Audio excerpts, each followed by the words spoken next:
Ryan, you want to start us off with Coach? Right. Yep. Hey, Coach, how's everything going?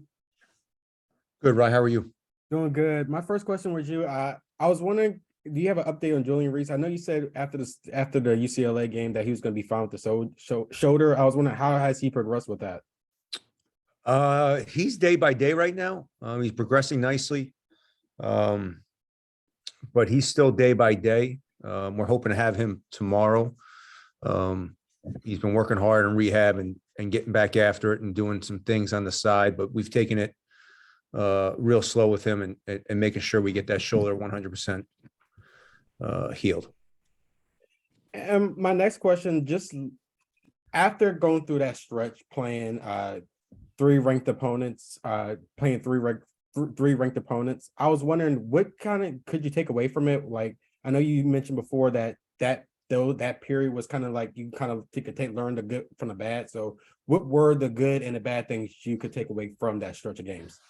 No, I mean, I think the biggest thing was, the way we competed for most of that 5-game stretch. I look at it more as a 5-game stretch from the Louisville to the UCLA game. I thought we did a lot of good things defensively, playing different styles. I thought for the most part, defensively, we adjusted pretty well to an Illinois team that runs up and down, a Wisconsin team that grinds, to the Tennessee team that really, try to play up and down, athletic, and then obviously UCLA.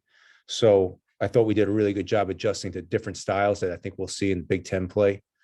I think the biggest thing I learned is that, this team still needs some times where in a stretch like that, like we have a stretch like that at the end of January, I think rest is going to be more important than practice at times, just because, we're not built.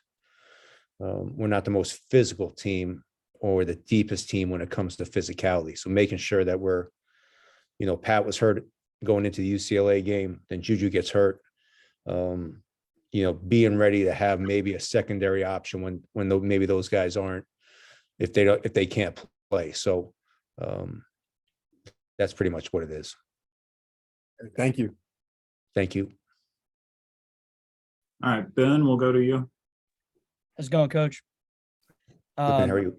Good. I wanted to ask kind of off that point, this past week or so to have this break, just how meaningful has that been? And can you take us through what the last 7 or 8 days or so have looked like for your team? Yeah, I mean, the guys really didn't get a break until, unfortunately, because of finals, having the 9 p.m. game and then was kind of tough for them. So, they got 3 days off. They got a couple of days off with me because I've been recruiting since the UCLA game. And then we just kind of got back after 2 days ago. So, we had to finish up finals. We had a lot of guys with finals. That took a lot out. I think we just finished up finals yesterday. I think we saw guys taking finals yesterday. So, kind of just giving them a chance to kind of focus on their studies was really the biggest thing. I wanted them to finish up well academically. So really just giving them that time, and then let them get away from basketball while they focused on studies. And then is today Wednesday? Yeah. Yes. And we started back up on Monday.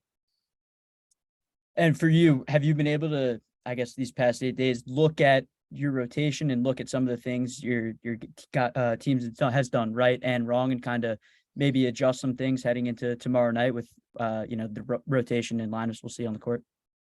Yeah, I mean, a little bit, but not too much. I'm not going to overreact to one game that we played bad and got our ass kicked. We were in every other game. So I think the biggest thing is just, I took the advantage of, having these days to go out and see our guys. I got to see Deshaun, got to see John play, got to see Jamie play. So get out on the road and see those guys and see some of the 2024 guys. So, I'll tinker a little bit with what we're doing, but for the most part, I'm pretty happy. I'm not going to look at one game and just overreact to it. Thank you. Appreciate it. All right, Sam. Hey, Coach. I wanted to ask about Kyle Tarp. When you first came on board, back in the spring. What were your initial conversations with him, and what went into the decision to keep him around? And then just overall, what does he mean to this program? Yeah, I'd heard really good things. I had talked to Mark about Kyle and about Matt, our trainer. I think those are two really important positions, probably, believe it or not, as important as anything. And Mark raved about both of those guys. So when I got here, I had very good, I had good conversations with Mark about both those guys. And I wanted to give them both the chance because they both have families. They've both been here and put a lot of work into this program. And so I just told Matt and Kyle, like, I want to take this year and evaluate you and see what you guys are all about. And very quickly with Kyle and with Matt, their work ethic is unbelievable. They're terrific people that I would love to have in the program. The guys love both of them. Kyle has great energy. He really understands weightlifting from a basketball perspective. And so for me, keeping them was, Mark was big, but then getting to know them in a very quick time in the first month with their watching Kyle with the weights and see how he interacted with the guys, how the guys interacted with him. It was almost a no-brainer to keep him on. Thank you.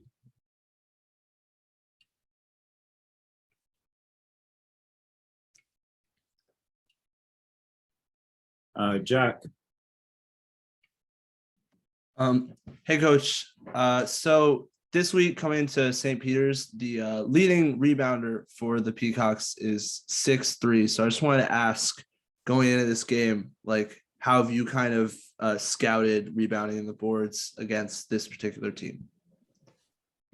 Yeah, they're not big, but if you look at their offensive rebounding numbers, they're almost getting double than everybody else than their opponents.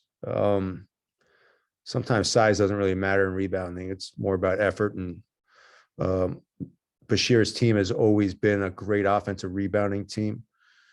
So really, for the most part, Monday we focus mostly on us and trying to get back in the rhythm.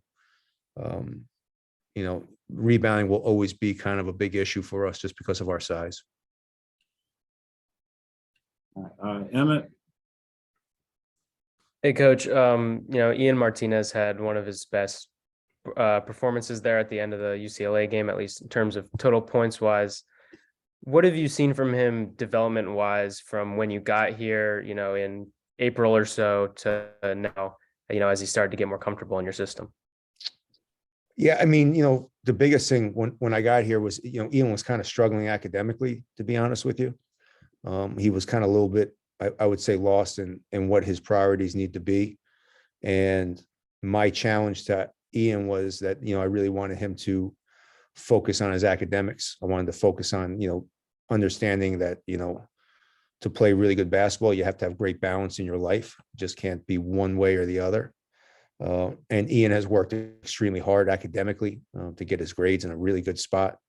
I'm really proud of what he's done classroom wise, to progress the way he did. And I think as he kind of got his academic side in order, his basketball side is followed. I think he's a little bit more disciplined on the basketball court. He understands, what his role with us is. And, the biggest thing for me is, I think he's just getting more comfortable in what he can do on the court, not only offensively, but I think defensively.